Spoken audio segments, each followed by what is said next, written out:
I was thinking as I was driving up here, as I was thinking about this yesterday. I remember my introduction to the environmental movement was, and I wish some of you had been around then that are good organizers and that think a little more in the future than I was in those days. When I was in Mansfield as a high school student, I was 17 in 1970, and that was the year of the first Earth Day movement. April 22nd, 1970 was the first Earth Day.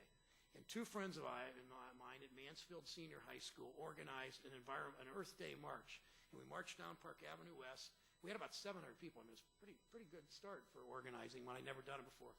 We walked down the street. We get to the square. We had this successful march, and nobody thought about what we did when we got there. We had no speaker. We had no platform. We had nothing.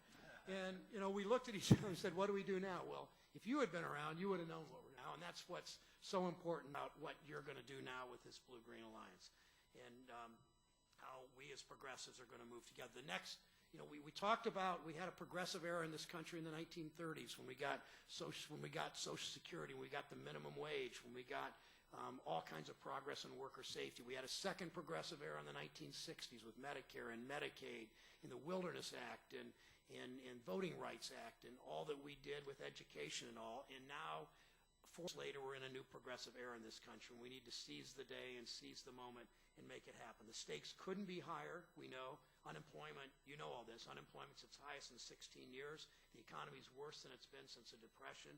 2.5 million jobs lost in 2008, far too many of them in steel jobs and Teamster jobs and auto jobs and small business jobs and union and non-union jobs alike. Too many of them in my state of Ohio.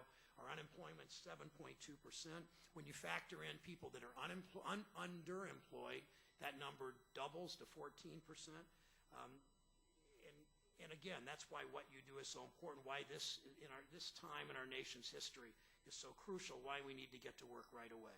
By investing in green energy manufacturing and policies that tackle climate change and reduce our dependence on dirty foreign oil, we can put our nation on the path for renewed economic success. We have a rare opportunity, one we haven't had really in the political lifetimes and the activist lifetimes of really anybody here. We haven't had an opportunity like this in 40 years. We haven't for a lot of things, and we haven't had an opportunity like this really ever to reinvigorate manufacturing by building demand for products and technologies in this brand new industry. We can build a new industry that will help end global warming and rebuild our nation's manufacturing backbone. We can build on our auto industry, which in my state has been a leading economic engine for all kinds of next generation manufacturing. When you look at a General Motors factory, a plant in Parma, Ohio, outside of Cleveland, or a Chrysler factory in Toledo, you're seeing the genesis of next generation manufacturing jobs all up and down the Ohio Turnpike, from Toledo to Cleveland to Akron to Youngstown. Jobs in the aerospace industry, components parts industry, even the soap industry, we're seeing that kind of potential. These jobs were created out of America's manufacturing entrepreneurship and ingenuity. Plain and simple, as we work to build more fuel-efficient autos, will expand opportunity for new manufacturing plants to become part of the green job supply chain. We literally will grow our economy as we protect our environment. Just a sampling of the scale of our opportunity. Every commercial scale wind turbine built uses the equivalent amount of equivalent amount of steel as 225 mid-sized cars. Every time you turn on a light bulb powered by solar panels, you use enough glass to replace your car windshield. If every home were insulated at current Energy Department recommended levels, we need an additional 34 million tons of insulation, and that means jobs, and that means we could save $13 billion a year in energy costs. And one of the important, much overlooked, not talked about much, important components in the stimulus package is money for home weatherization for elderly indigent people that community action agencies all over our country do. Putting money into that creates jobs, trains workers to do the crafts, to do insulation, to do carpentry, to do plumbing, all of that, and it will obviously help us save energy. Owens Corning in Newark, Ohio was the first and the largest home insulation plant in the nation. It's not the first thing that pops into your mind when you talk about green jobs, but that's the point. This is an example of the reach and the diversity that defines the green energy manufacturing supply chain. Manufacturing is woven into the fabric of our nation for good reason. We let our country's manufacturing capability erode at our own peril, and that's when I think about manufacturing, and I talk about manufacturing all the time because manufacturing is a ticket to the middle class for most of America, frankly, and manufacturing doesn't get the attention, especially in the West Coast and the East Coast. Not that there's not a lot of manufacturing on the coast, but it doesn't get the attention that it does in more of the Midwest and the heartland. And it's so important that we continue to emphasize manufacturing. Manufacturing jobs pay better than other jobs. They have a stronger multiplying effect, supporting as many as 5 other jobs each. And they're critical in helping support vital public services in schools and communities across our nation. And only manufacturing can build the new green energy technologies that can halt climate change, can stop our dependence on foreign oil, and can keep us globally competitive. Now, how do we do it? First, we must pass a climate change bill that puts a price on carbon.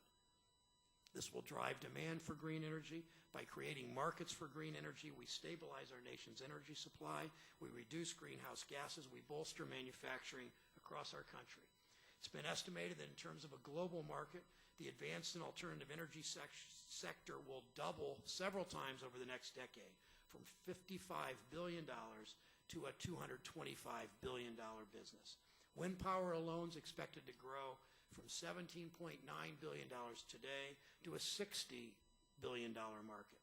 If we do not establish a significant green energy manufacturing industry in our nation as part of our larger climate change efforts, we'll end up exchanging dependence on foreign oil for foreign solar manufacturing. That's no plan for success. Real quick story. Oberlin, Ohio, it's about 15 minutes from where I live. It's a college town, wonderful university there, Oberlin College. On that campus is the largest fully powered solar building on any college campus in America. The building was built about 4 years ago. When I was talking to the builder and the designer, he said that he had to buy all the solar panels in Japan and Germany because they weren't making them in the United States. That's our challenge, that if we're going to do what we need to do on solar and wind and fuel cells and all biomass and all that we need to do this manufacturing in the United States of America. Putting a price on carbon to create green energy demand is crucial, but it's not enough. We don't have the luxury to rely on one winning strategy. We need to pursue all of them. We must make a major investment in green energy research and development so we achieve those breakthroughs. We must help manufacturers transition to a low-carbon economy through loans for retooling, through programs like the Manufacturing Extension Partnership, so we have the capacity to meet green energy demands. We must invest in retraining our workforce so they can take advantage of new green energy manufacturing jobs. Green energy technology must be researched here, and green energy technology must be built here. We must establish a national green energy supply chain. The American people expect, their elected representatives expect us in the Senate and the House and the administration to do no less. They expect Congress and the administration to be activist leaders like you are in international climate negotiations.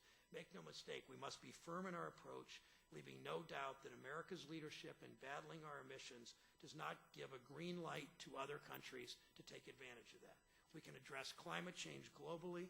We can empower our domestic capability and prosperity by promoting our nation's hallmark entrepreneurial spirit. As you know, we're at a critical juncture in our nation's history. Our actions won't just affect our own economy, not just our own environment. Our actions will be felt across the globe in our lives, in the lives of our children, our grandchildren, and succeeding generations. The vision that you offered with the Blue-Green Alliance, the vision that you've offered as environmentalists and trade unionists and activists generally a few years ago, think about it. When you were talking about this, the government wasn't listening 2 years ago, 5 years ago, 10 years ago. Now the government's not only listening, but the government is going in the same direction and advocating for the same things that you've dreamed of, that you've fought for, that you've pushed us to do. That's why we can't stop there. The real work starts now.